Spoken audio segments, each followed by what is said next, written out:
오늘은 마가복음 16장 1절에서 8절까지 읽겠습니다.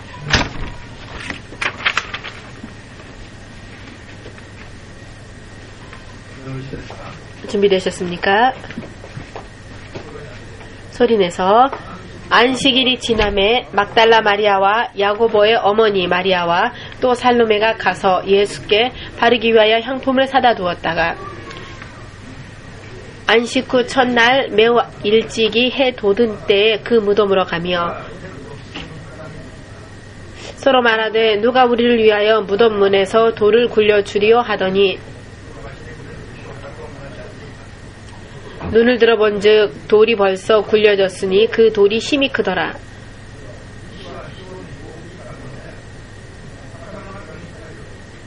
무덤에 들어가서 흰 옷을 입은 한 청년이 우편에 앉은 것을 보고 놀라매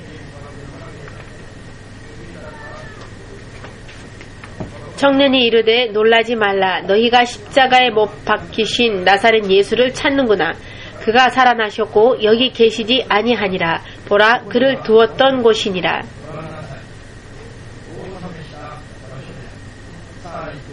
가서 그의 제자들과 베드로에게 이르기를 예수께서 너희보다 먼저 갈릴리로 가시나니 전에 너희에게 말씀하신 대로 너희가 거기서 배우리라 하라 하는지라. 여자들이 심히 놀라 떨며 나와 무덤에서 도망하고 무서워하여 아무에게 아무 말도 하지 못하더라. 아멘.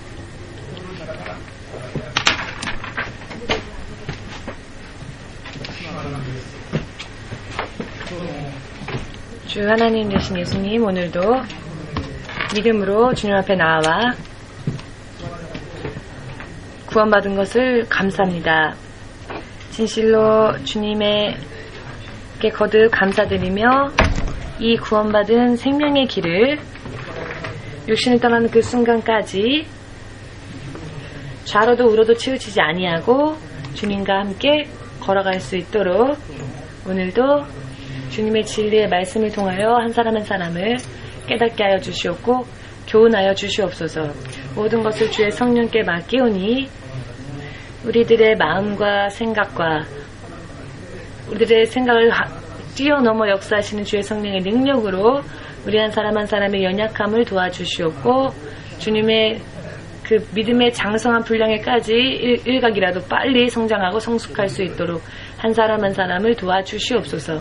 주 예수 그리스도의 이름으로 기도합니다. 아멘. 할렐루야.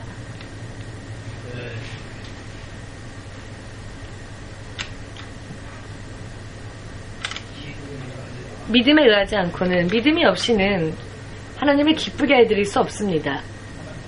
하나님께는 믿음으로 나아가야 합니다.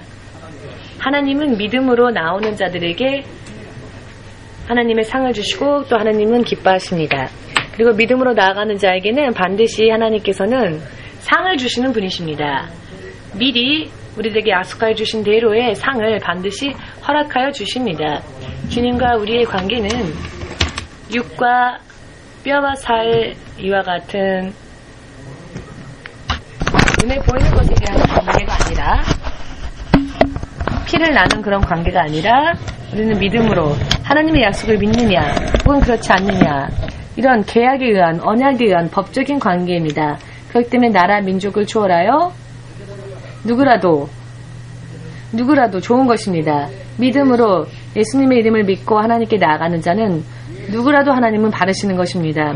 예수님의 이름 이외의 이름 알라 혹은 이와 같은 것을 믿는 자들은 대상이 되지 못하죠. 여러 많은 신들의 이름이 있지만 그러나 하나님은 그 이름을 우리에게 허락하지 않으셨습니다. 하나님이 우리에게 허락하신 당신의 이름은 예수님의 이름 이외에는 없습니다. 예수를 믿고 하나님께 나아가는 자를 하나님은 구원의 대상으로 여기신다는 것을 이와 같은 것을 우리는 알아야만 할 것이고 절대로 이 예수 이외의 길은 구원의 길이 존재하지 않는다는 것을 확실하게 믿는 믿음으로 단 한 발자국이라도 나아갈 필요가 있다는 것을 깨달으시길 주 예수의 이름으로 축복합니다. 제자들은 예수께서 본디오 빌라도의 법정에서 채찍 맞으시고 심판받으시고 십자가를 짊어지시고 그 육신이 찢어진 채로 흐르는 피를 멈추게 할 수도 없는 채 머리에는 가시 면류관을 쓰고 진실로 당신께서 지신 그 십자가를 제대로 지고 걸을 수도 없을 정도로 때로는 쓰러지고 그러나 채찍을 맞으면 다시 일어나서 다시 걸으시다가 또 쓰러지고 골고다 언덕까지 당신의 십자가를 지고 걸어갈 기력조차 예수님에게는 더 이상 남아있지 않았습니다. 다른 사람에게 예수님의 십자가를 대신 지게 하였고 또 그렇게 하지 않으면 예수님은 더 이상 걸을 기력조차 없으셨습니다. 탄력 상태가 될 때까지 그분은 맞으셨습니다. 또 피를 흘리셨고 겨우 골고다 언덕까지 이르러 그곳에서 살아있는 채로 십자가 위에서 못 박혀 피 한 방울도 남기지 아니하고 체내의 물까지도 다 이 땅에 뿌리시고 죽으신 예수 그리스도의 이 비참한 모습을 바라보았던 세상 사람들과 제자들은 점점 예수님에 대한 희망을 포기하고 버리기 시작합니다. 설마 라고 생각하여 어떤 이들은 십자가에서 내려와 보라. 그래서 스스로를 구원해 보라. 그래야만 너를 믿어주겠다. 비웃는 자도 있었지만은 제자들은 그곳에서 어떠한 말조차 할 수 없었습니다. 왜냐하면 예수님께서 비참한 모습으로 망해가는 모습을 보았을 때 이것은 망하는 것이다 라고 생각하였고 아무 생각 없이 혀를 놀리다간 우리들도 예수님과 같은 한 통속이라고 하는 이유만으로 같이 결박당할 수 있다고 생각했기 때문입니다. 예수님의 같은 동무다, 예수님께 속한 자다라고 불려지는 것조차 두려워지었죠. 예수님이 걸어가는 그 일은 누구의 눈에도 다 그렇게 비쳤습니다. 누구의 눈에도 예수님은 십자가에서 내려오려지 않으시고 묵묵히 아무런 저항도 하지 않으시고 마치 어린 양과 같이 그렇게 죽으셨습니다. 그리고 십자가에서 그 위에서 죽으시고 숨을 거두시고 무덤에 장사되어지는 마지막 모습까지 바라보았던 사람들은 나는 나사렛 예수의 제자이다. 그 이름을 믿고 있다. 라고 말할 용기도 그와 같은 믿음도 전혀 사람들 가운데는 없었던 것이죠. 예수님은 진실로 죄인 중에 괴수다. 죄인 중에서도 가장 큰 극형에 처해야 한다. 그렇게 사람들에게 여겨졌고 그 가운데서 예수님은 아무런 저항도 하지 않은 채 죽으셨습니다. 희망도 없고 죽음과 함께 무덤에 완전히 장사되어져서 예수님의 인생은 완전히 끝나버린 것이죠. 예수님을 따랐던 사람들은 그러니 절망할 수밖에 없었습니다. 이 모습을 보면서 그래도 예수님을 따라가겠다 라고 하는 사람은 한 명도 없어지는 것은 사실 당연한 이야기겠죠. 그렇게 모두가 희망을 버리고 포기하고 슬퍼하면서 또 한때라도 예수님의 제자였다는 것을 그대로 그 이름을 믿었다는 그 이유 때문에 예수님을 쫓아다녔다는 것들이 다른 유대인들에게 알려지면 큰일 나겠다 싶어서 두려워하고 숨어 있었고 했었던 것이죠. 그 가운데에서 3일이 지났습니다. 3일이 지났을 때에 슬픔에 찼었던 막달라 마리아와 살로메 요한나 이와 같은 여성들만이 예수님의 무덤을 찾아가 볼 용기를 냅니다. 왜냐하면은 막달라 마리아가 솔선합니다만은 이 막달라 마리아는 7 귀신을 예수님이 내쫓아준 그런 사람이었습니다. 그 여인은 아무리 해도 그 은혜를 잊을 수 없었습니다. 그래서 예수님의 시체에 향유라도 뿌려 그 시체를 닦아드리고 싶다라고 생각하여서 그는 향유를 사서 예수님 묻히신 곳으로 발을 옮겼고 그때 몇 명의 여인들이 함께 걸어갔던 것입니다. 그러나 무덤에 도착해 보았더니 무덤의 문은 열려 있었고 예수님을 쌌던 그런 수건만이 잘 개어져 구석에 놓여 있었고 예수님의 모습이 보이지 않았던 것이죠. 막달라 마리아가 생각을 했습니다. 누군가가 예수님의 시체까지 훔쳐갔구나. 예수님의 시체까지 훔쳐갔구나. 그래서 막달라 마리아는 너무나 슬펐고 슬픔에 차서 울면서 그냥 멍하니 서 있었던 것이죠. 그때 지금 우리가 읽은 그 본문 말씀에 나오는 천사가 이런 말을 합니다. 너희는 십자가에 못 박힌 나사렛 예수를 찾고 있으나 그분은 이곳에는 계시지 않는다.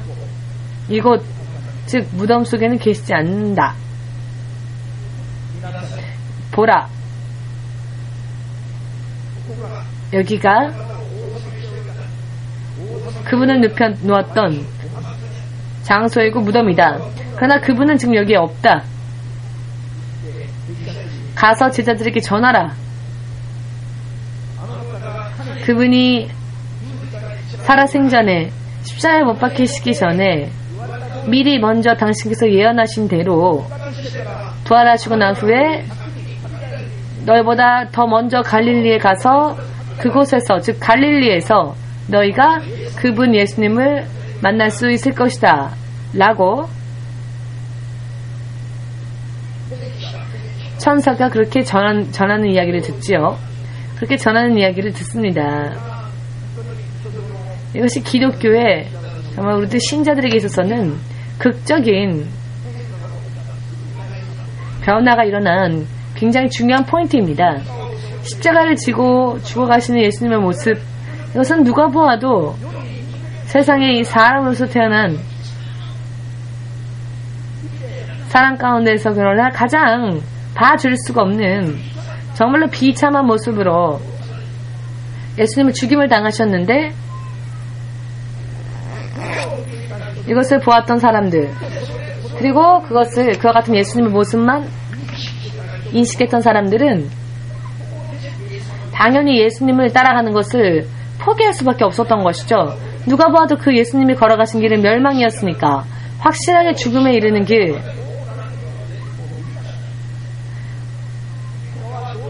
결과가 어떻게 되겠다, 그런 조그마한 희망조차 다 잃어버린 그런 상태. 장사까지 지내졌으니까 절망하여 예수님으로부터 떠나는 것은 당연한 일일 수 있지요. 사람들의 머리에는 그것밖에 들어있지 않았으니까요. 거기까지밖에 예수님의 모습이, 바로 거기까지밖에 예수님을 그들은 알고 있었죠. 예수님은 이미 살아계셨을 때 미리 부활하실 것이다. 3일 후에는 부활하실 것이다. 3일 후에는 부활하여 너희들보다 먼저 갈릴리에 가서 너희를 기다릴 것이다. 그러니 너희가 믿음이 있다면 그곳에 가면 나를 만날 것이다.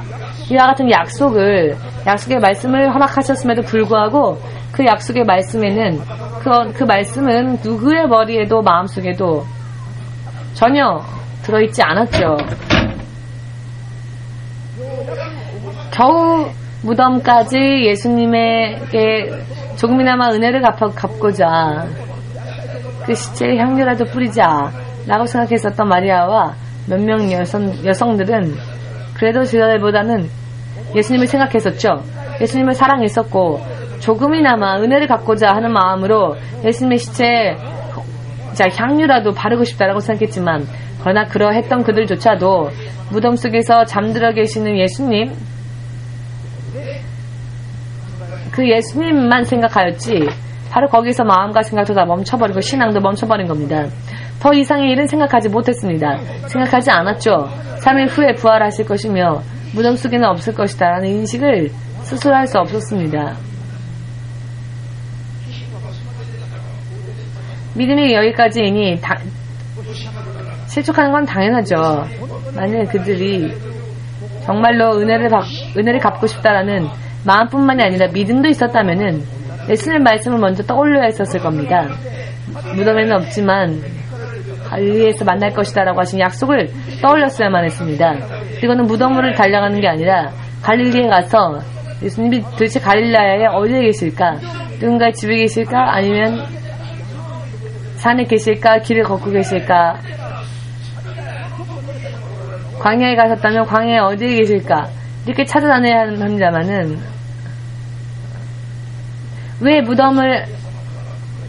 그러나 왜 무덤에 갔느냐 하면은 부활하신 예수님까지는 생각하지 못했던 것입니다. 또한 부활하실 것이다 말씀하신 그 말씀도 믿지 못했기 때문이지요. 그러니 당연히 절망할 수밖에 없습니다. 지금 이 세상을 사는 사람들 무덤까지의 예수님밖에 생각하지 못하지요. 그런 사람들은 믿음 생활이 유지되지를 못합니다. 믿음 생활이 너무나 부담스럽고 싫습니다. 지금 예수님을 따르는 것, 예수님의 말씀을 듣고 지키는 것, 예수님께 드리는 것 부담스럽다. 왜? 결과적으로는 죽음으로 끝나니까, 멸망으로 끝나니까 헌신하기만 했을 뿐이지 믿음이 그만큼 손해보게 된 것이기 때문에 부활까지 하시고 모든 것을 회복하시고 상상을 초월하는 생명과 축복의 길로 인도하여 주실 예수 그리스도를 향한 부활주 예수 그리스도에 대한 믿음이 없는 한 지금 예수를 믿고 있는다라고 하는 사람이라 할지라도 그 믿음이 온전하지 못하다는 것입니다. 십자가 예수를 바라보라 라는 말을 자주 하지요. 그 말은 죄를 회개할 때만 바라보는 것으로 족합니다. 십자가 예수가 마치 예수님의 전부인 것 마냥 생각되어지는 사람들의 그런 머리, 그 사람들은 십자가 이외의 것을 더 구하지 않죠. 생각하지도 않기 때문에 예수님께 헌신하는 것이 부담스럽고 싫어집니다. 왜?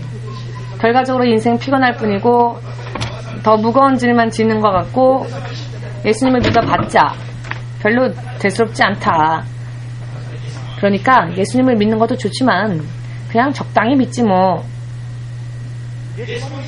예수님께 몰두하지 말고 적당히 그냥 믿는 그런 모양만 있으면 되지.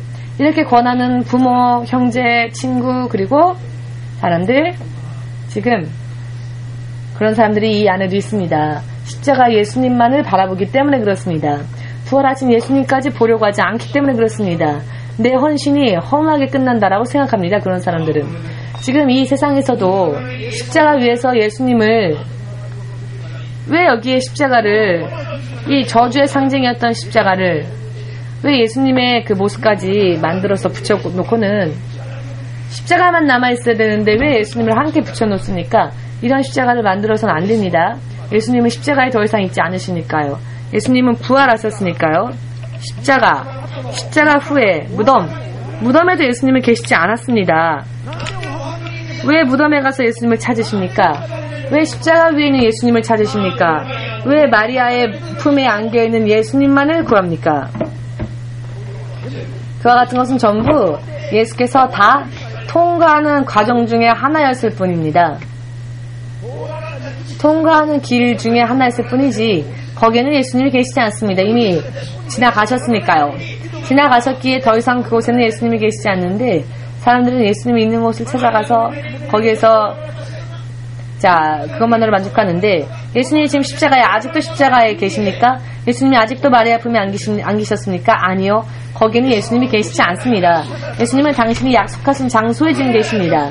갈릴리라고 약속하셨기 때문에 오늘 본 말씀 보시면 갈릴리에 계셨습니다. 이와 같은 믿음을 가져야 합니다. 아멘.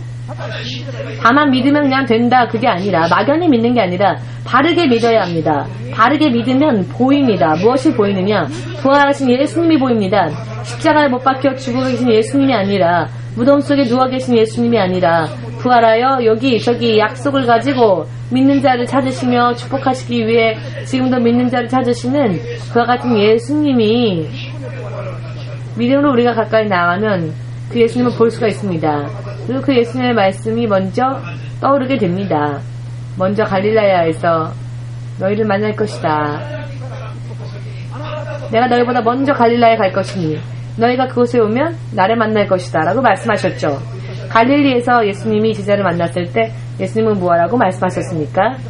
배 오른편에 그물을 내려보아라. 하룻밤 내내 마사미 지상처럼 하룻밤 내내 일하느라고 피곤해서 한 마리의 물고기도 잡지 못한 채 너무너무 피곤한 그때에 예수님께서 기다리셨다는 듯이 자신의 힘으로 열심히 하고 자신의 힘이라고 생각하여서, 예수님은 내 때가 오지 않았다라고 하셨습니다. 지푸라기도 잡는 심정으로 예수님을 구하는 그때에 예수님이 주님으로서 우리들의 마음에 있을 때 바로 비로소 예수님이 역사하시는 때인 것입니다. 나는 이것으로 충분합니다. 예수님이 도우지 않으셔도 괜찮습니다. 그냥 것까지 일일이 예수님께 기도한다는 것은 좀 미안하니까 이 일은 제가 할 수 있으니까 제가 해결하겠습니다. 우리가 이렇게 생각하면 하나님은 예수님은 간섭하지 않으십니다. 피곤해서 나는 이제 끝이다. 오늘은 정말 끝이다. 내 지식 지혜로는 끝이구나.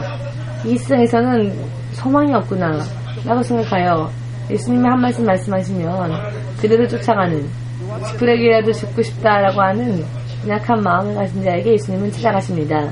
그리고 배 오른편에 그물을 내려보아라 라고 말씀하십니다. 제자들은 자기들의 힘으로는 안 된다는 걸 알았기 때문에 그 말씀을 의지하여 오른편에 그물을 내렸더니 153마리의 물고기가 잡혀 마치 그물이 찢어질 정도로 많이 잡혔죠. 그러나 찢어질 뻔하였지만 그 그물은 찢어지지 않았습니다. 왜? 예수님의 명령으로 따랐고 예수님의 명령으로 얻은 축복은 그물이 찢기지 않습니다. 나 혼자 열심히 악착같이 버려서 손에 넣은 많은 재산들, 많은 지식, 지혜 이런 것들은 어느 한순간에 갑자기 없어져 버리고 정신 차리고 보니 내고 싶지 않은 그런 청구서가 엄청나게 많이 와 있고, 그러나 예수님으로 인해 약속으로 인해 축복을 받은 자의 그 축복의 그물은 찢어지지 않습니다. 왜냐하면 예수님은 축복을 주시고 그 축복을 다시 더 엎으시는 분이 아니라 예수님은 당신이 허락한 축복을 또 지켜주시는 분이시기도 하기 때문입니다. 믿음이 없는 사람들은 여기에서 믿음이 없는 사람들은 인생 너무 피곤하고 지친데 다시 그물을 오른편으로 내리라고 하십니까? 왜 성경에는 이런 말씀들만 있습니까? 하나하나 일일이 지금 인생 피곤하고 지치고 너무 힘들고 너무 곤란한데 이런 말씀 일일이 지킬 수가 없습니다. 예수님은 모처럼 찾아가시고 153마리나 되는 많은 물고기, 큰 물고기가 잡혀도 그물이 찢어지지 않는 이같이 보장되어진 축복을 약속하시고 그물을 내려라 라고 명령하시는데, 피곤한데 아침까지 또 일을 해서 지금까지 피곤한데 또 일을 하게 하십니까? 또 내 인생을 이렇게 괴롭게 하십니까? 예수님을 모르는 자들은 이렇게 예수님을 오해합니다. 그러니까 말씀을 지키고 싶지 않지요. 왜 예수님이 갈릴리에서 그 배 오른편에 그물을 내려라 라고 왜 다시 한번 이런 일을 시키셨을까? 지금 피곤하고 지쳐있는 사람들에게 축복을 허락하시기 위해서였습니다. 아멘?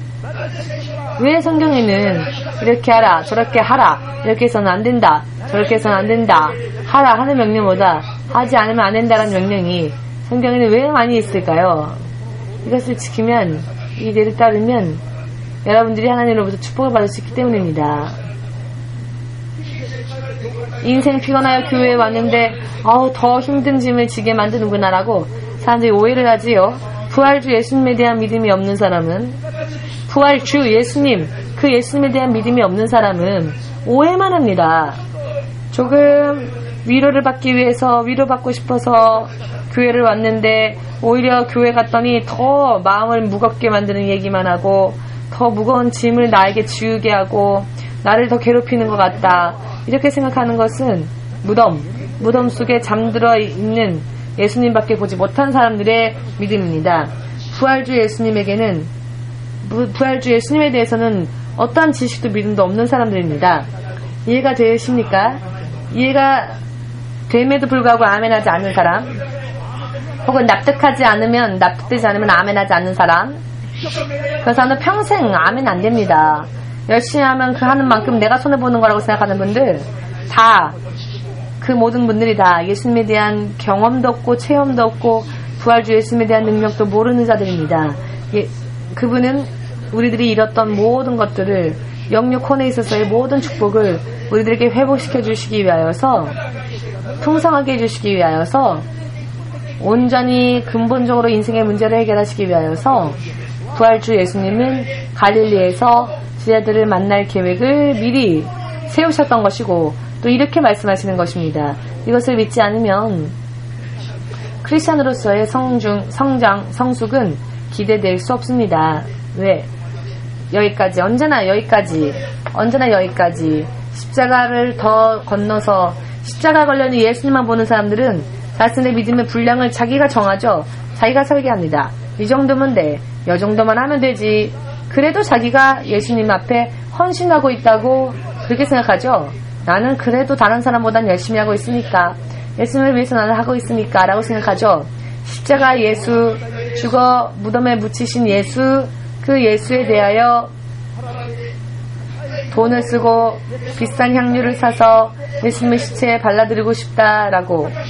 그러나 죽어있는 예수님은 아무것도 보상해 드릴 수가 없죠. 그러나 기분이니까 조금 은혜를 갚는 기분으로 여기까지는 해보겠습니다. 참 잘도 그렇게 생각하죠. 그러나 그것보다도 더 상상을 할 수 없는 예수님으로부터의 상급이 있다는 것에 대해서는 마음이 거기까지는 가지 않습니다. 즉 그것은 믿음이 없다는 것입니다. 자기가 지금 여기까지만 하면 어떻게 좀 은혜는 갚을 수 있겠다. 여러분, 예수님을 믿는 것은 예수님에게 은혜 갚기 위해서 믿는 것이 아니라 예수님이야말로 모든 것을 축복을 가지고 계신 분이시고 생명을 가진 분이시고 우리의 힘으로는 할 수 없으나 예수님은 모든 걸 할 수 있으시기에 그분을 쫓아가는 겁니다. 여러분, 은혜를 갚기 위해서 막달라 마리아와 같이 조금이나마 은혜를 갚기 위해서 향유를 사서 달려가고 무덤으로, 그래서 좀 시체에 발라드리면 내가 해야 될 일은 내가 한 것이겠지 라고 생각하죠. 그것 또한 막달라 마리아도 참 신기한 사람입니다. 왜냐하면 다른 사람들은 그것조차 하지 않았으니까요. 그래도 막달라 마리아는 7 귀신을 내어 쫓아주셨죠. 예수님이 그 귀신 들렸었을 때 얼마나 힘들었는지 그는 기억하고 있었기 때문에 조금이나마 은혜를 갖고자 하는 마음, 그러니 그래도 다른 사람보다는 헌신적인 마음을 가진 사람이었습니다. 거기까지 생각하는 사람은 나는 바른 사람이다, 나는 바른 신자다라고 생각하죠. 그러나 막달라 마리아가 드린 향유가 여러분 200만, 300만 정도의 혹은 400만 정도의 비싼 향수라고 한다 할지라도 그것은 예수님에 대해서 조금도 은혜 갚는 일이 되지 못했습니다. 그것은 헌신했다라고 그런 것들을 내가 헌신했다고 생각해서는 안 됩니다. 왜냐하면 예수님은 무덤 속에서 아무것도 해주실 수 없는 죽어있는 예수님이 아니라 여러분과 저를 십자가 위에서 구원하신 예수님이십니다. 그리고 예수님을 따라가는 자들을 십자가의 죽음까지 들어가게 만들고 고통스럽게 하는 그런 분이 아니라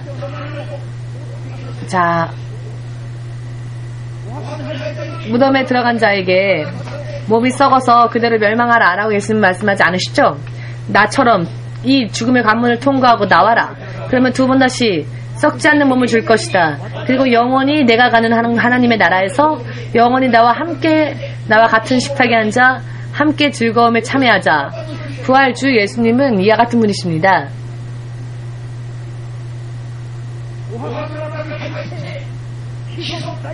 무덤 속에 들어가서 자손 대대로 자손들에게 자손들이 드리는 제사만 노리고 제사하지 않으면은 아이를 괴롭히고 병 주고 병들게 하고 이렇게 구원에 이르지 못한 그런 사람들과 예수님은 전혀 다르다는 것입니다.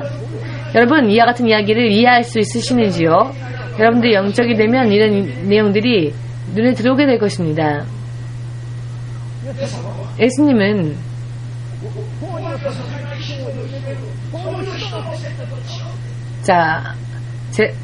예수님은 무덤 속에 계시지 않습니다. 가끔 1년에 한두 번 혹은 두세 번 자손들이 드리는 제사 때 그 차려주는 음식들, 항상 배가 고파서 1년에 한두 번 밥 먹으러 후손들을 찾아가는 이런 능력 없는, 언제나 배가 고프고 허기지고 구원에 이르지 못한 사람들은 이렇다는 겁니다. 예수님은 무덤에 더 이상 계시지 않습니다. 아멘 할 수 있으십니까? 예수님은 십자가 위에도 무덤 속도 머물러 있지 않으셨고 그것을 통과하셨을 뿐이고 미리 약속하신 약속을 제자들에게 지키시기 위하여서 갈릴리에 먼저 가셨습니다. 갈릴리에 먼저 가셔서 여기서 만난 제자들에게 또다시 지금 여기 기록되지 않는 말씀과 똑같이 어떻게 하라, 이렇게 하라, 배 오른편에 그물을 내려 보아라, 주일에는 예배를 지켜라, 끊임없이 기도해라, 주 11조는 하나님께 드려라. 이와 같은 것은 전부 다 명령이지요. 이런 명령을 먼저 갈릴리에서 해야 된다는 것입니다. 명령을 왜 예수님은 내리시는 걸까요? 모두 함께 그물이 찢어지는 것이 아닌 영원한 축복을 주시기 위하여서 피곤해 있었던 제자들에게 또 명령을 내렸습니다. 여러분 생각을 좀 해보십시오. 잘 생각해 보십시오. 여러분들이 피곤할 때, 정말로 피곤해서 고통스럽고 괴로웠을 때, 정말 예수님을 쫓아가는 것이 정말 한계다 싶을 그때에 무언가 말씀이 들려오면 그 말씀을 심하다라고 생각하지 마시고 찬스다 라고 생각하십시오. 자기 힘으로는 안 되겠다라고 생각하는 그 순간에 당신은 이렇게 하는 게 좋아 라고 누군가의 권함을 받았다면 그것을 들어야죠. 왜냐하면 곤란하고 있는 나를 살려주시기 위해서 주시는 말씀이니까요.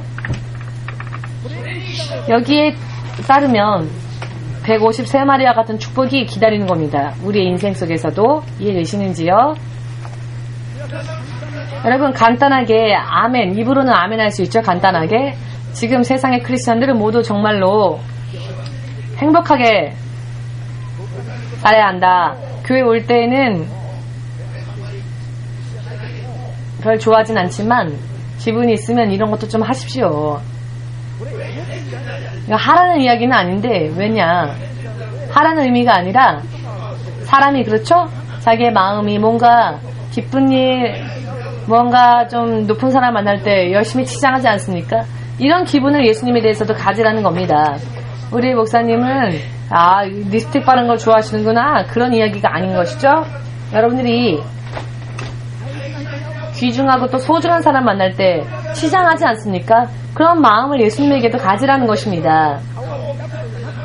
제가 여러분들의 화장한 얼굴이 좋아서 그러는 게 아니라 그런 마음을 하나님에게 또 좀 드리라는 것입니다. 중요한 사람 만날 때 여러분들은 어떻게 하십니까? 바로 그것을 예수님에게도 하라는 것입니다. 소중한 사람을 만날 때 눈곱 낀 채 예수님을 만날 수 있습니까? 그 소중한 사람 만나러 가겠습니까? 정말 소중한 사람 만날 때는 흥분해서 아침 일찍 일어나서 준비하지 않겠습니까? 그런 기분으로 주님 앞에 나오라는 것입니다. 왜? 부활주 예수님은 여러분들을 괴롭히고 여러분들을 힘들게 하려고 하는 게 목적이 아니라 여러분들이 여태까지 가지지 못했던 축복을 또 주시기 위해서 우리에게 먼저 명령하시는 겁니다. 이 명령의 말씀을 듣고 아멘이라고 화답하고 쫓아다니면 십자가의 예수가 아니라 무덤 속의 예수가 아니라 갈릴리에서 약속하신 장소에서 우리를 축복하시기 위해서 기다려주셨던 예수께서, 부활주 예수께서 여러분들을 명령한 대로 책임져 주십니다. 책임을 져 주십니다. 우리들을. 예수님께서 부활하여 천국 가시고 2000년이나 지금 지났는데 지금까지조차 십자가의 예수, 마리아의 품에 안겨있는 예수, 무덤 속에 머물러 있는 예수, 이와 같이 고통받고 그래서 멸망받은 예수님만을 바라보는 사람들이 부활주 예수님을 믿는 자들보다 더 많은데요. 지금 그 이유는 왜일까요? 이것은 마귀의 책략, 마귀의 계략에 사람들이 속고 있기 때문입니다. 주의 성령 예수 그리스도의 영은 무덤의 예수님을 간증하지 않습니다. 예수님의 성령은 예수님을 간증하고 증거하기 위해서 오신 분이신데요. 그 성령은 십자가에 있는 예수님을 증거하지 않으십니다. 그것은 우리가 죄를 회개할 때만 필요한 것이죠. 예수님의 십자가의 피가 우리들의 죄를 대신 짊어주셨다라고 하는 것을 가르치고 그것으로 인해 내가 회개하면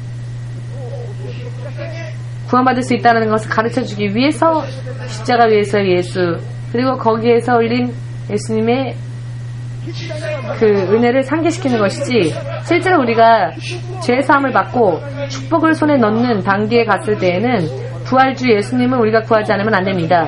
그 부활주 예수가 무엇을 하라라고 우리에게 명령하시는지 그것을 듣고 따르지 않으면 안 된다는 것입니다. 아멘 되십니까? 모두 함께 죄를 회개하는 것만으로는 축복에는 이르지 못합니다. 다만 죄가 사하여질 뿐이죠. 지금까지 있었던 죄가 사하여질 뿐입니다. 아멘 되십니까? 지금까지 있었던 죄가 사하여지기 위해서, 우리를 용서하시기 위해서 십자가에서 죽으셨기 때문에 우리의 죄를 용서하시는 예수님이라면 십자가에 있는 예수님을 바라봐야겠죠. 그러나 우리가 실제로 이 땅에서도, 그리고 하나님의 나라에서도 능력도 받고 믿음도 받고 믿음 안에서 예수님을 따르는 이와 같은 축복을 우리에게 실제로 주실 수 있는 분은 무덤 속에 머물러 있는 분이 아니라 실제로 죽음의 권세를 깨뜨리시고 당신의 약속대로 믿는 자들을 찾으셨었던 예수님, 그 예수님이 그렇게 우리를 하십니다. 믿으십니까? 믿어지십니까? 지금 우리들의 믿음 생활이 어떠해야 합니까? 예수님의 약속이 무엇일까? 먼저는 제자들이 아주 잊어버리고 있었던 것이 있었죠. 기억에 전혀 없었습니다. 왜? 믿지 않았었으니까. 사실은 부활하여 갈릴리에서 자신들을 만나주리라고는 믿어지지가 않았기 때문에 그 말씀을 잊어버리고 생각하지도 않았던 것이죠. 우리들은 이것을 기억하고 항상 생각해내야 합니다. 왜냐하면 예수님께서, 부활주 예수님께서 어떠한 약속을 하여 주시는지 갈릴리에서 만나 약속하셨습니다. 성경에 그런 말씀 많이 있지요. 즉 하나님이 약속하신 것을 생각해내야 하고, 실제로 부활주 예수님을 만나고 난 후에 그 예수님으로부터 무언가를 바란다면, 얻고자 원하신다면 먼저 갈릴리에 가야 합니다. 즉 무슨 말이냐, 예수님이 우리를 축복하시는 그 약속의 장소로 가야 한다는 것입니다. 약속의 장소에 가서 예수님 앞에 서서 예수님이 무슨 말씀하실 때 그 말씀대로 행동하면 바로 거기에서 축복을 받게 되는데, 오늘은 갈릴리라는 곳이었죠. 그러나 신자들이 그 약속에 대한 믿음이 없으니까 약속의 말씀도 떠올리지 못하는 것이고, 전혀 믿어지지 않으니까 납득되어지는, 무덤이구나, 무덤으로 아는 것을 주죠. 그러나 그곳에는 예수님이 계시지 않았습니다. 아니야, 3일 전에 여기에서 장사 지냈기 때문에 예수님은 다시 돌아오실 거야. 무덤 속에서 계속 기다리면, 지금까지 2000년 동안 무덤에서 계속 예수님을 기다리면 예수님이 다시 돌아오십니까? 무덤 속으로? 돌아온다고 믿는 사람은 아멘으로 박수를. 놀랍습니다. 한 명도 속지 않고 박수 안 치셨네요. 여러분, 이것은 정말 지극히 당연한 이야기다라고 깨달으시죠? 정말로 당연한 이야기입니다. 왜냐하면 무덤 속에서 우리를 만나신다고는 예수님이 약속하지 않으셨으니까요. 그러니 무덤으로 예수님을 만나러 간 게 잘못된 것입니다. 약속이 없는 곳으로 찾아간 마리아가 잘못되었다는 것입니다. 아멘. 막달라 마리아가 선의를 가지고 조금이나마 은혜를 갚고자 원하는 마음으로 선의를 가지고 찾아갔다고 해서 그것이 예수님 앞에 인정되어질까요? 아니요, 전혀 그렇지 않습니다. 그런 행위는 예수님과 관계가 없습니다. 예수님은 그곳에서 아무것도 받으실 수 없습니다. 예수님과 관계가 없는, 자기가 하고 싶은 것을 자기가 자기 마음대로 한 것에 지나지 않는 것입니다. 그것은 선량한 마음일 수는 있으나 믿음은 아니라는 것을 확실하게 깨달으시길 예수님의 이름으로 축복합니다. 아멘. 야 같은 믿음 생활하는 사람들은 또 다른 우상 숭배라는 것과 마찬가지입니다. 그 결과는 허무하게 되니까요. 거기서 우리를 만나주지 않으시니까요. 계시지 않는데 어떻게 응답할 수 있겠습니까? 계시지 않는 곳에서 어떻게 우리를 만나줄 수 있겠습니까? 약속이 없는 곳에서 어떻게 축복을 기대할 수 있습니까? 약속의 장소를 가야죠. 그리고 무엇을 하나님이 약속해 주셨는지, 배 오른편에 그물을 내려라 라고 하신다면 그 말씀대로 배 오른편이라고 했는데 왼편에다가 내려놓고는 왜 결과가 없어, 믿어봤자 헛것이구나, 이런 일들 하는 크리스천들이 있을까요? 없을까요? 많이 있습니다. 그것은 자기 뜻대로 자기 마음대로 믿는 믿음은 또 다른 우상 숭배일 뿐이고 그 결과는 허무합니다. 모두 함께 예수님을 믿는다면 부활주 예수님을 믿어야 한다. 약속을 가지고 찾아와 주시는 그 예수님을 믿어야 한다. 약속으로 예수님을 바라보아야 한다. 아멘. 약속대로 예수님을 믿고, 약속대로 예수님을 믿지 않는다면 그 사람은 예수님에게 그 어떠한 조그마한 것이라도 얻을 수 있으리라 생각해서는 안 됩니다. 여러분들이 원하는 축복, 구하는 축복, 그 축복을 주시기 위해서 예수님은 기다리지 않습니다. 그것은 자기 마음대로 원하는 것이니까요. 자기 마음대로 정한 길이니까요. 아멘. 오늘의 말씀을 여러분들이 깊이 깨달으시고 이 말씀을 여러분들의 것으로 소화하실 수 있다면 여러분들의 운명은 오늘부터 바뀌게 될 것입니다. 무덤만, 십자가만 바라보다가 교회 가는 게 너무 힘들다. 목사님 얼굴 보는 것도 무섭고 왜 믿음 생활이 이렇게 무겁습니까? 가벼워지고 싶어서, 마음이 가벼워지고 싶어서 교회 왔는데 오히려 무겁다. 십자가 예수님만을 바라보니까 그런가? 그것은 무덤 속에까지만 예수님을 생각하기 때문입니다. 우리에게 부활의 육신까지 주실 것이고 그리고 또 공중으로 재림하실 것이라 약속하신 예수님에 대해서는 머릿속에 없기 때문에 그렇습니다. 예수님은 저에게 말씀하셨습니다. 너는 무덤이 필요 없다 라고. 무덤이 필요 없는 때를 너는 살고 있다. 무덤이 필요 없는 시대를 산다고. 할렐루야 아닙니까? 자, 그렇게 생각하면 성경에도 나와 있죠. 무덤 없이 하늘에 들림받은 자가 있습니다. 누구입니까? 자, 겸손하게 대답해 주세요. 에녹과 엘리야. 자, 우리가 에녹과 또 엘리야. 할렐루야. 무덤이 필요 없습니다. 이것이 믿어지십니까? 믿어지지 않으니까 믿으라고 하는 겁니다. 믿어지지 않는 게 그러니 당연한 것이죠. 무덤 속에 들어간 예수께서 십자가에서 우리를 갈릴리에서 기다려주신다. 이 약속이 믿어지지 않으니까 못 믿는 건데 믿어지지 않으니까 믿읍시다 여러분. 배가 고프니까 밥 먹자. 믿어지지 않으니까 믿자. 똑같은 겁니다.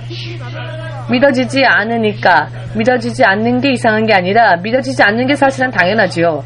여러분과 제가 바른 방향으로 예수님을 구하지 않으면 믿음이 성장하지 않는 것도 당연한 것입니다. 바르게 구하지 않았는데 믿음이 점점 자라고 있다면 그것은 좀 이상한 이야기입니다. 자, 여러분 옆에 있는 분들과 인사합시다. 당신의 믿음이 약한 건 당연합니다. 당신의 교회에 오는 게 힘든 건 당연합니다. 교회 와도 기쁨이 없는 것은 당연합니다. 그런 기분은 아주 잘합니다.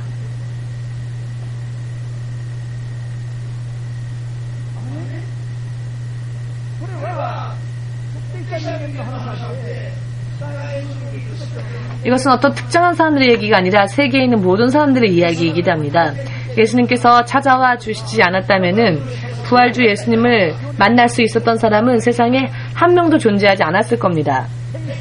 천사들이 도와주었죠. 모두 함께. 천사는 믿는 자를 도와주는 하나님의 종이다.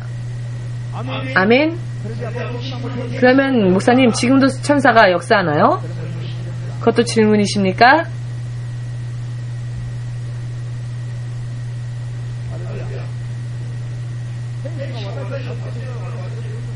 천사가 저를 도와주는 걸 저는 가끔 봅니다. 지금도 천사가 우리 주위에 많이 와 있습니다. 지금 말씀에 아멘하고 그렇구나. 여러분들에게 깨달음이 임하는 것은 천사들이 여러분을 돕기 때문이라는 것을 깨달으시길 예수님의 이름으로 축복합니다. 많이 기도하시고 마음을 연 자에게는 더욱더 많은 천사들이 그 사람을 돕는다는 것을 믿으시기를. 예수님께서 당신의 육신을 찢어서 피 흘리셨던 것이 여러분들의 질병을 고치시고 영원한 생명을 우리에게 부어주시기 위해서다라는 것을 믿는 자는 지금 바로 여러분의 병이 구원받을 겁니다. 병이 치유받을 겁니다. 지금 믿으시고 믿음으로 고백하여 병에서 노임을 받으시기를. 성찬식도요. 여러분들이 믿음으로 참여하면 성찬식을 통해서 병이 나을 수 있습니다. 예수님은 이미 2000년 전에 부활하셔서 약속을 다 완성하셨기 때문에 이제 또 언젠가 성찬식을 하겠지만은 그때까지 어딘가가 병약한 그런 분이 있다면 성찬식에서의 빵을 떼고 먹고 그 포도주를 마실 때 병이 낫고 영혼의 모든 죄가 정결케 되어질 것이다 라고 믿고 그렇게 하면 한순간 여러분들의 몸이 무언가 후련해지고 또 뜨끈뜨끈해지는 것을 몸으로 느낄 겁니다. 즉 아픔과 고통과 질병이 떠났다는 증거입니다. 예수님이 갈릴리아에서 2000년 전에 가시기 전에도 무덤 속에서 모든 약속을 완성하시고 난 후에 갈릴리아에 가셨죠? 아멘. 제자들이 전한 예수 그리스도는 자, 무덤 속의 예수님이 아닙니다. 가룟 유다가 마귀에게 속아 자기의 마음대로 자기 길을 걸었을 때, 물질 때문에 예수님을 배신하고 떠났을 때, 12제자로서의 직분을 그가 포기했을 때, 그 마지막 한 자리를 채우기 위해서 또 다른 제자를 죄비 뽑게 하여 뽑을 때 조건이 있었죠. 그것은 주 예수가 죽으시고 부활하신 것까지 본 사람, 목격한 사람, 예수님의 부활을 증거할 수 있는 지식과 지혜를 가지고 있는 사람이 12제자 중에 하나로 들어와야 한다. 이것이 최종 조건이었습니다. 모두 함께 부활주 예수를 전하는 지혜, 지식, 믿음이 있는 사람. 아멘. 이것이 복음을 전할 수 있는 전제 조건이 됩니다. 부활주 예수님까지 전하지 않으면 의미가 없다는 겁니다. 여러분, 예수님을 믿는다고 하는 것은 우리가 우리의 운명이 바뀌는 일입니다. 실제로 죽고 난 다음이 아니라 먼저 이 땅에서 사는 동안에도 예수님을 영접한 순간부터 운명이 바뀝니다. 사탄의 자식이었던 것이 하나님의 자녀로 바뀌며 부활주 예수님을 통하여서 죽음의 권세까지 뛰어넘는 이와 같은 신분이 된다는 것입니다. 이 세상의 일, 먹고 마시고 어디에서 살까 하는 것으로 고민하는 것은 불신앙입니다. 부활주 예수님을 믿지 않는다는 증거입니다. 부활주 예수님을 믿는 자는 이 세상에 있는 것 때문에 고민하지 않습니다. 왜냐하면 그것은 전부 지나갈 문제이기 때문입니다. 지금 눈앞에서 죽을 것까지 힘든 상황이 펼쳐지는데도 그것은 지금 문제지.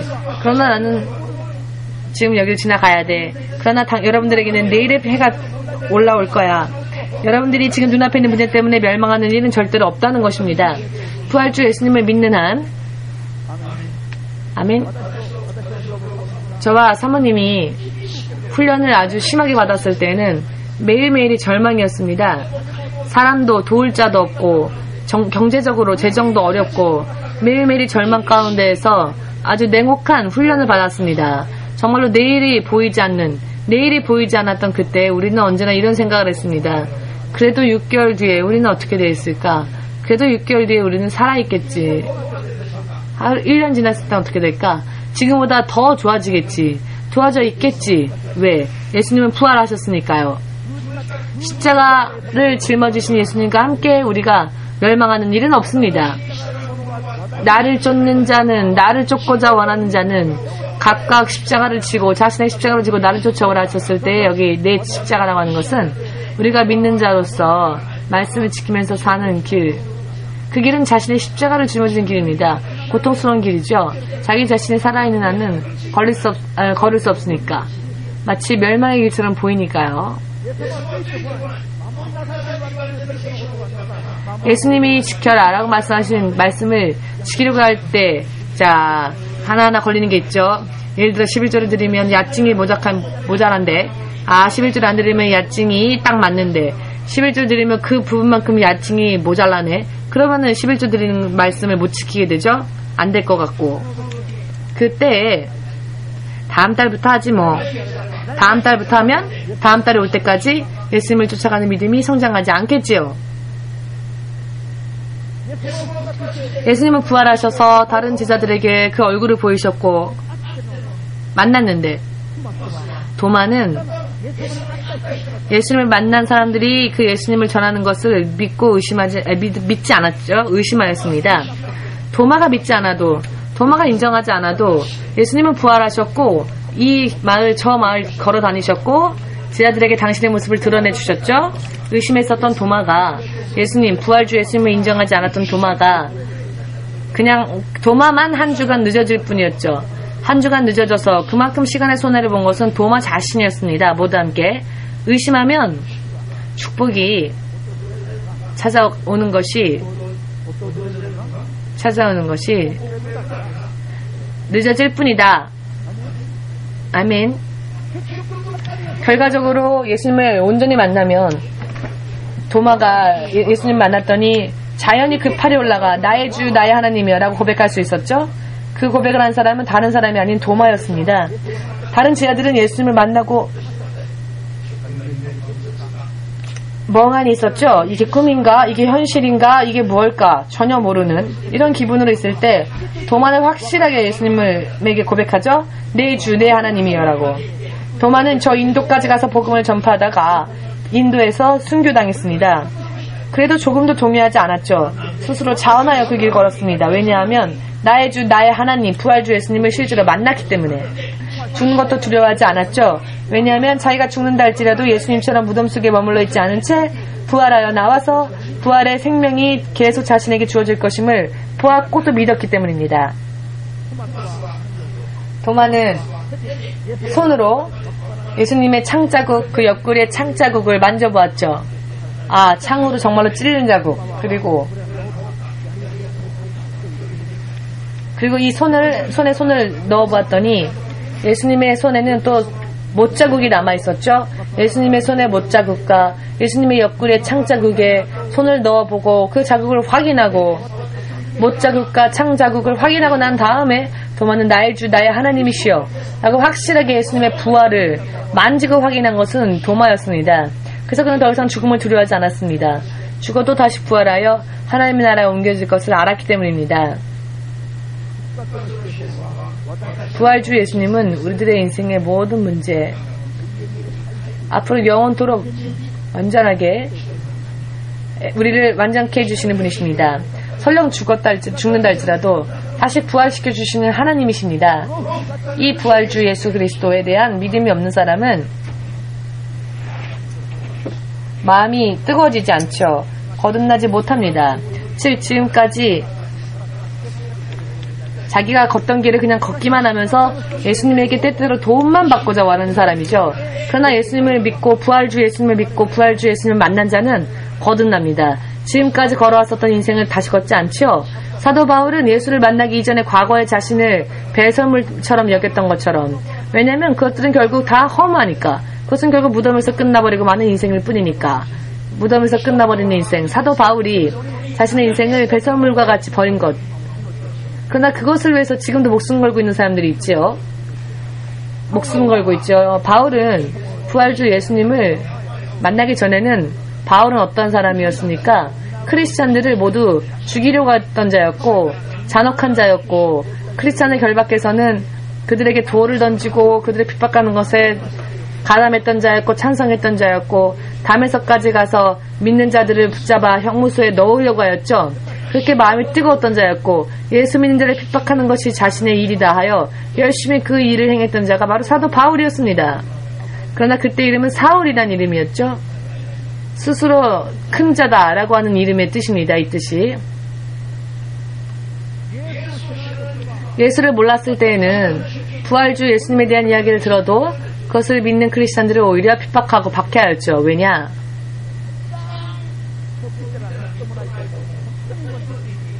정말로 믿고 정말로 싫은 자가 이 세상에 있었던 크리스찬이었습니다. 사도 바울은. 부활주 예수님을 모르는 사람들은 열심히 믿음 생활하는 사람이 믿게 느껴집니다. 아니 왜 저렇게까지 해야 돼? 좀 적당하게 하면 될 것을. 이런 기분이요 사울처럼 꽤 저절로 생각이 듭니다. 바울이 되기 전에 사울과 같이요. 당연합니다. 그것은. 왜냐하면 믿어지지 않으니까요. 쓸데없는 일을 하는 것처럼 보이니까요. 그 사울이 다메섹 석상에서 부활주 예수님을 만났습니다. 그 영광스러운 빛에 비추었을 때 그 압도적인 힘에 굴복하여 지면에 쓰러졌고, 그리고 일어나니 눈이 보이지 않게 되었죠. 한순간에 일어난 이 사건에 그는 저항할 힘조차, 저항하고자 하는 마음조차 사라져버렸습니다. 자신도 모르게 입에서 나온 말은 주님 당신은 누구십니까? 라고 하는 말이었지요. 내가 예수다, 내가 주다 라고 말씀하지 않았는데도 불구하고 사도 바울은 너무나 당연하게 주님이라고 말합니다. 당신은 누구십니까? 라고. 모든 주권을 가지고 있는 주님이라는 이름을 가진 자가 아니고서는 이런 힘이, 이런 능력이 있을 수 없다는 것을 한순간에 사도 바울은 깨달았던 것이죠. 그때에 그 압도적인 힘에 제압당하였던 바울에게 들렸던 음성은 사울아, 사울아, 나는 너가 핍박하는 나사렛의 예수다.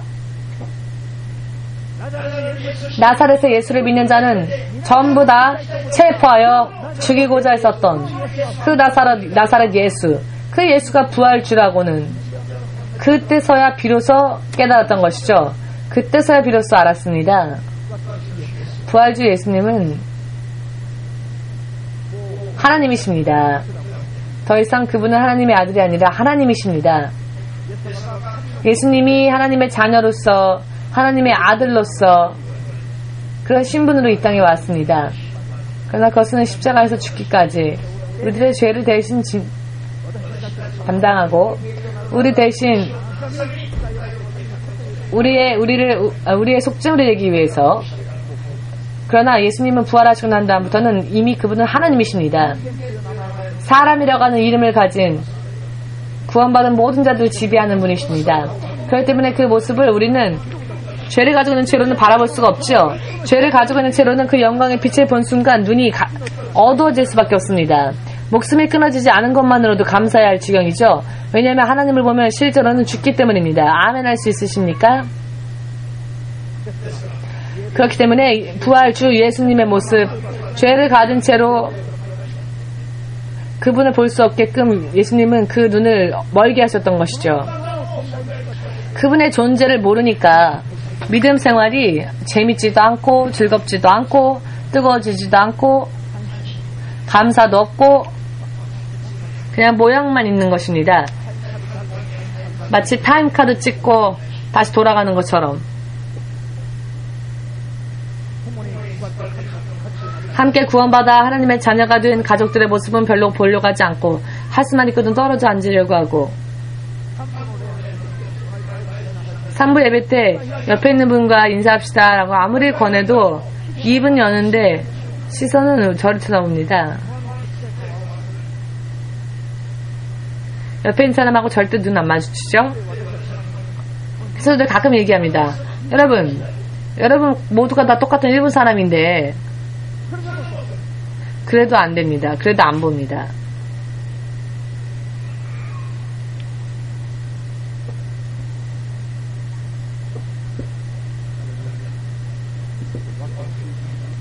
왜 그러냐고 영문을 물었습니다. 여러분 왜 그러세요? 라고 물었더니 나는 한국인인데 일본 사람을 위해서 모든 것을 다 바치려고 여기 지금 하나님 앞에 와 있는데 여러분들은 예배에 와서까지조차 옆에 있는 사람들한테 같이 이야기 나누자라고 하는 그 순간조차 보려고 하지도 않습니까? 했더니 어떤 사람이 대답했는데 뭔가 잘난 척 다른 사람 앞에서 그렇게 할 수가 없어서 그랬습니다라고.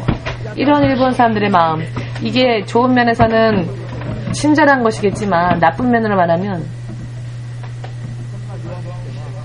너무나 비겁한 겁니다. 그런 마음으로 어떻게 민족과 가족을 살릴 수 있겠습니까? 가족에게 말을 걸면 당하니까 가족에게도 말하지 않고 예수님 믿자고 권하지도 않고 교회 가자고 말하지도 않죠.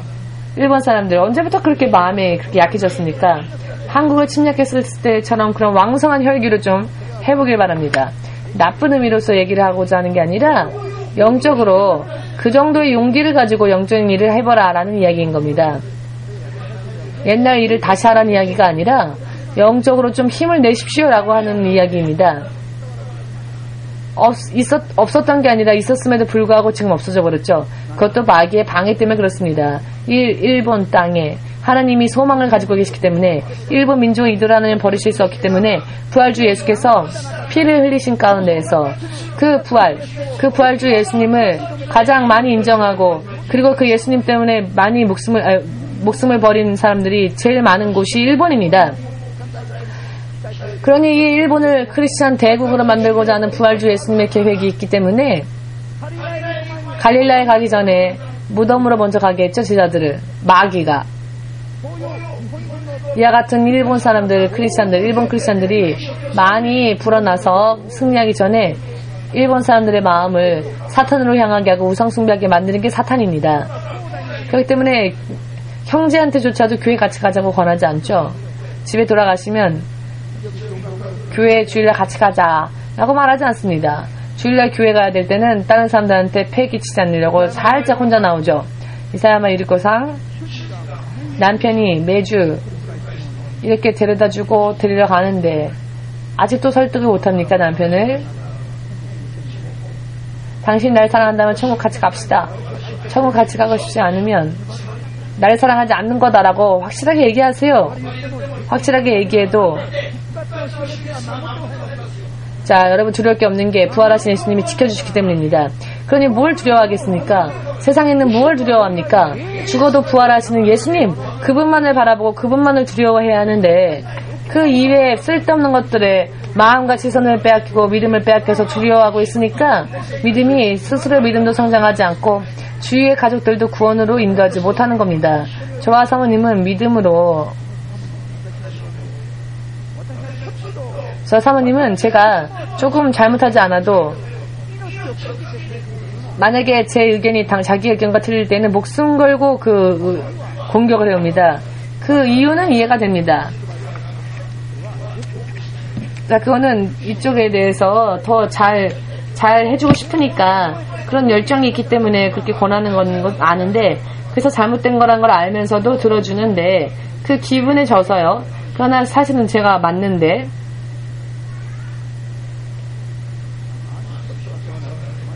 가끔씩 잘못된 부분이 있다는 겁니다. 그러나 잘못된 것을 알아도 제가 확실하게 제가 맞는데도 그 열정에 제가 져줄 때가 있다는 겁니다. 목숨 걸고 저를 공격해서 저를 좋은 방향으로 인도하고자 원하는 그 모습이 귀엽지 않습니까? 얼굴은 무서운 얼굴이지만 제가 지금 무슨 말씀 드리고자 의미를 아시겠는지요? 자기만이 아니라 가족도 이 민족도 구원하기 위해서는 오해를 받더라도 나쁜 험담을 듣더라도 한 대 맞아도 좋으니 좀 열정을 태우라는 것입니다. 너무나 간단하게 가족을 전도하는 것도 포기하죠. 이런 얘기하면 화내겠지 미리 걱정하고는 말을 해주지도 않고 화내겠지 미리 예상해서는 교회 같이 가자 예수 믿어보자 권하지도 못하는 겁니다. 이런 비겁자가 되지 마십시오. 일본 사람들하고는 맞지 않습니다. 여러분들의 조상은 100만 명이나 이 부활주 예수를 믿는 믿음을 버리지 않기 위해서 목숨을 버렸습니다. 자손 대대로. 이것이 일본에게 축복이라는 것을 바로 그때 씨 뿌림이 지금 싹트고 있다는 것을 믿으시기를 이 일본 땅에 커다란 하나님의 은혜와 계획이 있다는 것을 확실하게 믿으시기를 일본을 위하여서 일어나고 일본을 위해서 일어나서 목숨 걸고 이 복음을 전하여도 당신이 그 안에서 죽음을 당한다 할지라도 부활의 길이 기다리고 있으니까요. 무덤에서 예수님이 우리를 기다리는 게 아닙니다. 갈릴리에서 우리를 기다리십니다.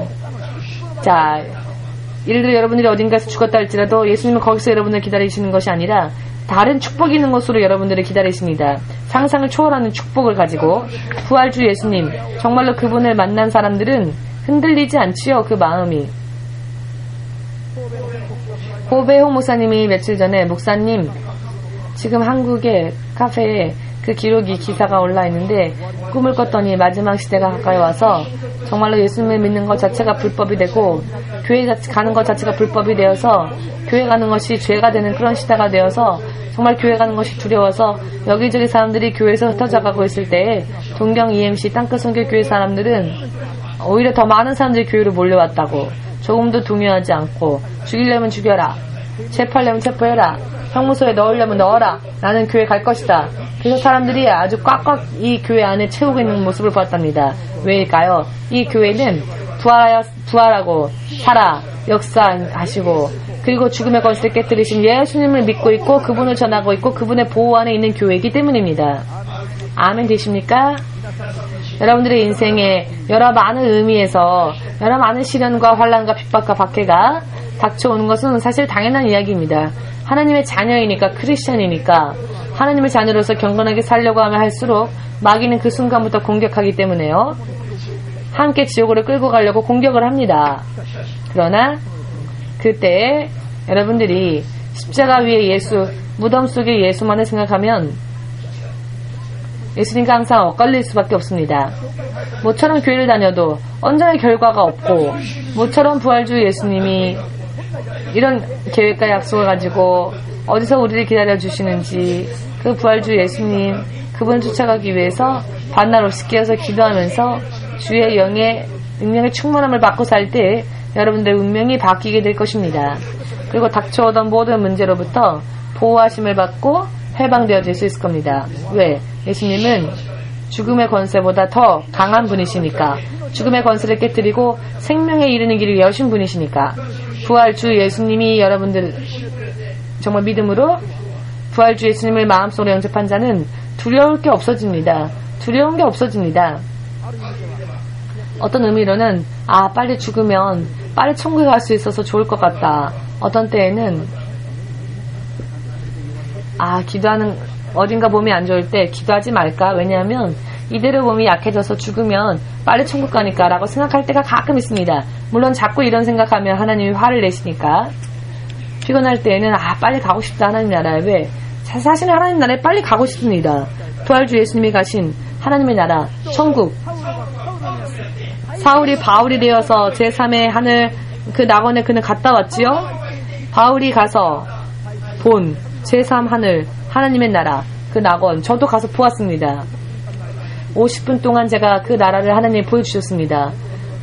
그리고 깨어보니까 이 천장이 보이는데, 천장이 보이는 순간 내가 다시 돌아왔구나 이 세상에. 그때 너무나 실망했습니다. 왜냐하면 부활주 예수님이 지금 계신 그 천국은 우리의 머리로는 상상이 안 되는 좋은 곳입니다. 그것을 보는 것만으로도 너무 행복한 곳입니다. 아멘. 세상에 있는 사람들이 믿지 않는다 할지라도 바울은 부활주 예수께서 갈릴리뿐만이 아니라 하늘에 계시는 모습까지 다 보고 왔습니다. 다 보고 왔기 때문에 바울은 생명을 걸었죠. 목숨 걸었습니다. 그 전까지의 모든 인생을 배설물처럼 먼지처럼 다 버렸습니다. 그러나 그랬던 그가 신약 시대에 있어서 하나님과 가장 깊은 교제를 나누고 가장 바른 교제를 나눈 하나님의 사람은 사도 바울이었습니다. 2000년 동안 이 인류의 역사 가운데 가장 위대한 자는 바로 사도 바울입니다. 잔혹하게 하나님을 믿는 자들을 핍박하고 죽였던 그 사울이 부활주 예수님을 만난 순간 하나님의 낙원까지 가서 보았기 때문에 그는 의심할 여지가 없었습니다. 죽일 테면 죽여라. 그러나 나는 이 길을 걸어갈 것이다. 할렐루야. 그 바울을 하나님은 2000년 동안의 신약 시대 속에서 가장 위대한 하나님의 종으로서 세우셨습니다. 믿으십니까? 여러분들의 인생, 사도 바울이 버렸던 이 세상에서의 정욕, 예수를 믿지 않았었을 때에 사도 바울이 가지고 있었던 그런 세상적인 것들, 그러나 배설물처럼 버린 그런 것들에 대해 아직도 여러분들은 지금까지도 미련을 두고 여러분들의 인생을 걸고 있지는 않으십니까? 오늘로 여러분 결심하시길 바랍니다. 정리하시길 바랍니다. 왜? 그것으로 인해서 인생이 좋아지는 게 아니라 오히려 지치고 힘들고 피곤해질 뿐이기 때문입니다. 허무해질 뿐입니다. 정말로 진정한 부활을 허락할 수 있는 예수님을 만나는 것이야말로 정말로 우리에게 축복인 것이고, 우리가 지금의 이 육신의 인생을 저버리지 않으면, 이 육신의 인생만을 사랑하고 부활주 예수님을 따라가는 삶을 살지 않으면 점점 더 늦어질 뿐이기 때문에 빨리 정리하시고 성령으로 우리에게 지금 무슨 말씀을 하시는지, 예수님의 계획이 무엇인지, 예수님의 뜻은 무엇인지를 물어보면서 예수님이 갈릴리에 가신다면 갈릴리로 쫓아가고 예루살렘에 가신다면 예루살렘으로 쫓아가고, 이와 같은 삶, 예수님이 가시는 곳이라면 언제든지 쫓아가는 이와 같은 삶을 오늘부터 출발하시기를 예수님의 이름으로 축복합니다.